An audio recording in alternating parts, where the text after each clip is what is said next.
Baik, kita ketemu lagi ya setelah break beberapa waktu. Kita akan lanjutkan lagi materi belajar akuntansi kita. Kemarin setelah kita belajar terkait di kiri neraca, itu sisi liabilitas. Sebenarnya ada sisi kiri bagian lain, yaitu sisi modal ya, sisi modal pribadinya, modal sendirinya perusahaan. Nah, karena sekarang ini dampaknya perusahaan dalam bentuk perseroan terbatas, kita akan fokus terlebih dahulu membahas jenis perusahaan suatu badan usaha yang berbentuk PT ya, berperseroan. Baru kemudian nanti setelah UTS, setelah ujian kita akan membahas terkait yang bentuk lain. Oke, di bahasan kali ini chapter 11 saya ambil dari buku edisi 3 ya, teman-teman ya. Ini akan membahas perusahaan dalam bentuk PT, perseroan terbatas atau corporation. Materinya yang dibahas di sini dari bentuk struktur organisasinya. Kemudian ya karena ini mata kuliah akuntansi tentu akan dibahas juga perlakuan akuntansinya atas modal dari PT itu yang sering disebut dengan saham. Tentu teman-teman sudah pernah dengar semua ya, saham itu apa. Nah, kemudian setelah itu haknya pemegang saham yang sering disebut dengan dividen. Kemudian hasil dari usahanya perusahaan itu kalau nggak dibagikan sebagai dividen sering disebut dengan return earning. Kalau bahasa Indonesianya cukup relatif forward ya, disebutnya laba ditahan. Jadi laba yang tidak dibagikan kepada pemegang saham. Terakhir, nanti di sini akan dibahas juga penyajian dalam laporan keuangan beserta analisisnya. Baik, kita masuk ke bagian pertama dulu. Bagian mudah-mudahan kita bisa selesaikan yang bagian pertama ini kita akan diskusikan struktur organisasi secara umum untuk perusahaan yang berbentuk PT. Oke, kita lanjutkan.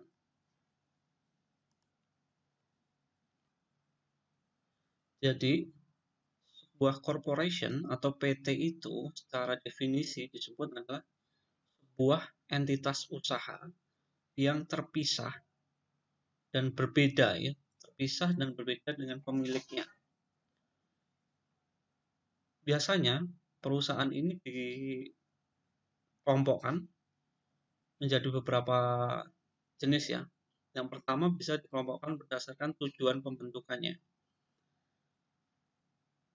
Dari tujuan pembentukan atau by purpose-nya itu, perusahaan bisa dipisahkan menjadi perusahaan non-profit dan perusahaan profit.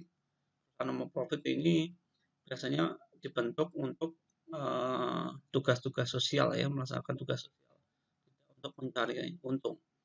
Meskipun dalam praktiknya bisa mendapatkan semacam sisa hasil operasi, tapi tujuan utamanya adalah bukan mencari keuntungan. Misalnya ini perusahaan yang Palang Merah Internasional ya, ada juga Salvation Army atau sering disebut dengan Salvos, ini yang terkait dengan yayasan di miliknya gereja.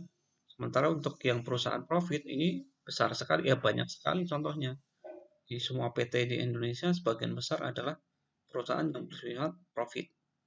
Kalau contoh internasional ini yang terkenal Toyota, Siemens, mungkin teman-teman udah nggak pernah dengar ya. Siemens itu dulu salah satu merek handphone. Kemudian Sinopec ini juga saya terus terang belum terlalu familiar. Terakhir contohnya perusahaan lampu, perusahaan ini ya, perusahaan elektrik di Amerika. Corporation bisa juga dikelompokkan berdasarkan dari tipe pemiliknya. Yang pertama itu sering disebut publicly held, artinya bisa dimiliki secara umum oleh masyarakat. Kalau di Indonesia sering disebut dengan perusahaan TBK. Kalau di belakang ada gelarnya, tanda kutip TBK titik, itu artinya perusahaan terbuka. Yang dalam hal ini bisa dibeli atau dimiliki oleh semua masyarakat yang punya duit tentunya ya. Terbuka juga dalam artian dijual dalam pasar. Pasarnya itu dalam bentuk bursa Indonesia, bursa efek Indonesia. Kelompok yang kedua adalah suatu perusahaan yang dimiliki secara privat, dimiliki oleh pihak-pihak tertentu secara terbatas. Ini sering disebut dengan perusahaan tertutup, atau mungkin kalau bahasa Inggris kadang disebut yang di belakangnya ada LTD, limited. Itu tidak terbuka untuk umum, jadi sahamnya tidak diperjualbelikan dalam bursa. Nah, kalau dari sisi karakteristik, ada beberapa karakteristik dari perusahaan korporasi atau PT ini yang membedakan dengan jenis badan usaha lain, baik itu perusahaan perseorangan atau proprietorship maupun yang berbentuk partnership ataupun firma atau persekutuan ya. Di sini kita list ada 8 ya, ada 8 karakteristik. Ada 5 keuntungan dan ada 3 keuntungannya ini ada 6, tapi yang keuntungan ke-6 ini beririsan dengan juga sekaligus dengan kerugiannya. Jadi ada total ada 6 ya, ada 6, 3 kerugian, 2 kerugian plus 1 kerugian yang sekaligus keuntungan. Juga ada 5 plus 1 keuntungan yang satunya itu sekaligus kerugian. Kita bahas satu-satu. Apa sih maksudnya dari masing-masing karakteristik ini?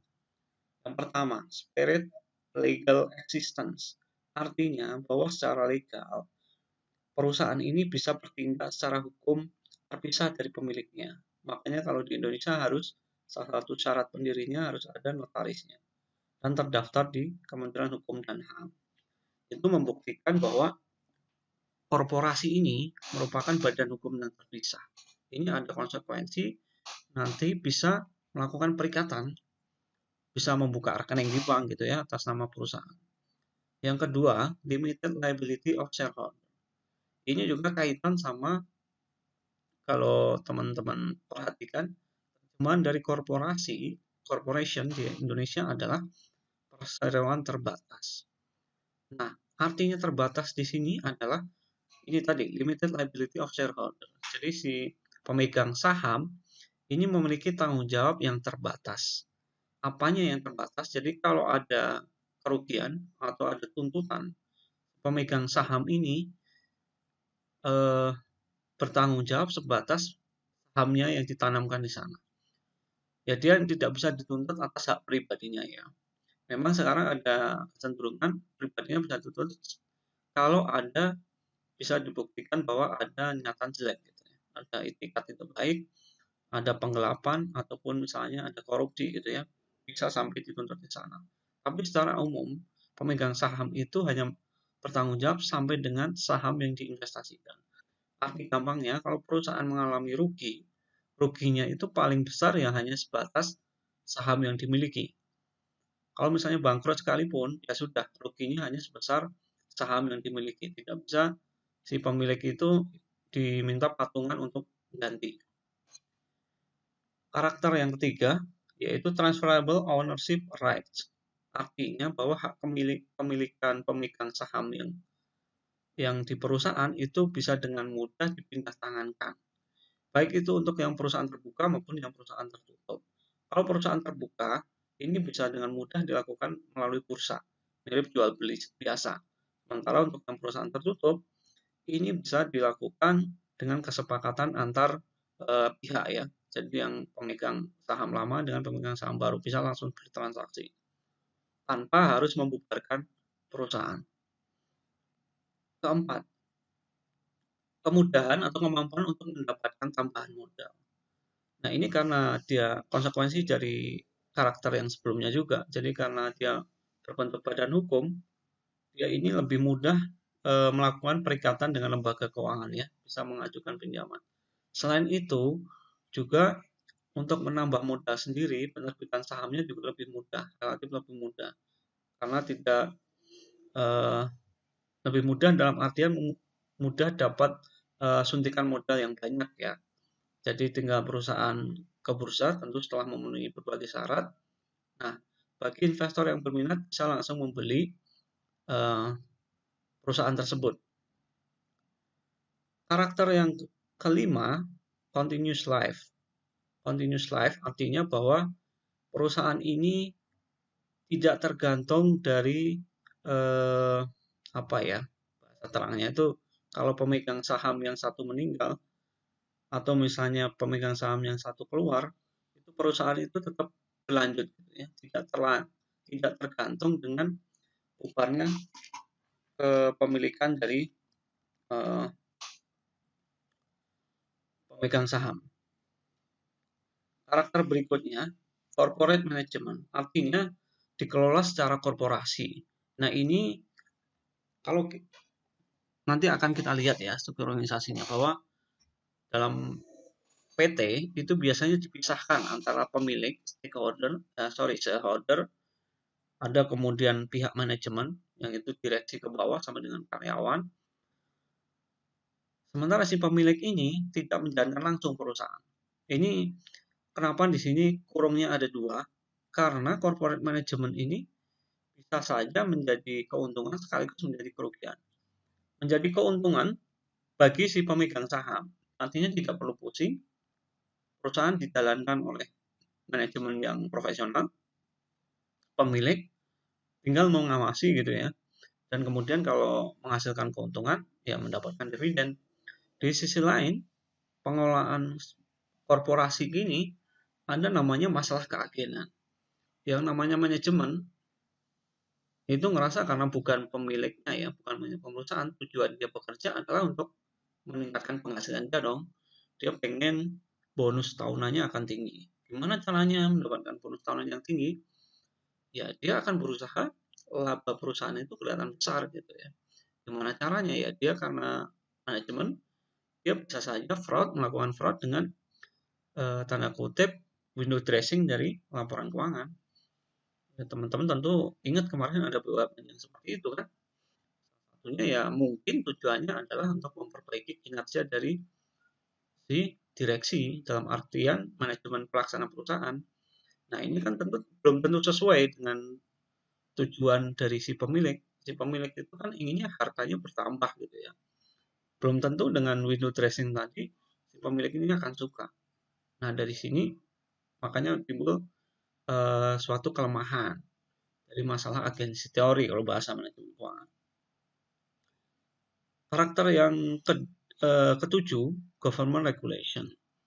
Karena di sini pemilik sahamnya itu biasanya cukup banyak ya, dan sebagian besar juga, bukan sebagian besar, sebagian ini merupakan perusahaan terbuka, yang artinya publik itu eh, terdampak lah ya kalau ada sesuatu dengan perusahaan ini. Nah untuk itu biasanya pemerintah setempat itu memberikan aturan yang lebih ketat terkait pendirian maupun pengelolaan dari perusahaan.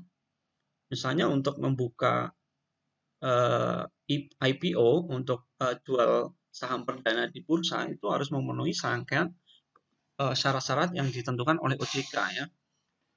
Selain itu, setelah menerbitkan saham, perusahaan juga harus memenuhi syarat-syarat lain yang relatif lebih banyak dibandingkan perusahaan yang tidak terbuka. Selain itu, kalau dibandingkan dengan jenis perusahaan lain, misalnya perusahaan perseorangan, ini juga relatif lebih banyak aturan-aturan yang dibuat pemerintah gitu ya. Terakhir, additional taxes. Nah ini biasanya karena konsekuensi dari legal existence tadi, si perusahaan ini sekaligus merupakan WP Badan kalau di Indonesia ya. Dia keuntungan perusahaan itu menjadi objek dari income tax dari PPh. Karena nanti kalau kita lihat yang perusahaan berbentuk firma, berbentuk persekutuan, itu keuntungannya itu menjadi bagian dari PPh-nya si pemilik ya. Mudah-mudahan cukup jelas penjelasan saya ini terkait eh, definisi korporasi, kemudian bentuk-bentuk pembagian kelompok korporasi, dan kita juga sudah bahas tentang karakteristik atau ciri-ciri dari sebuah perusahaan terbatas atau perseroan terbatas atau korporasi. Bagian sesi berikutnya kita akan membahas lagi struktur organisasi dan juga permodalannya ya. Mudah-mudahan bisa dipahami. Kita akan lanjutkan kembali. Terima kasih.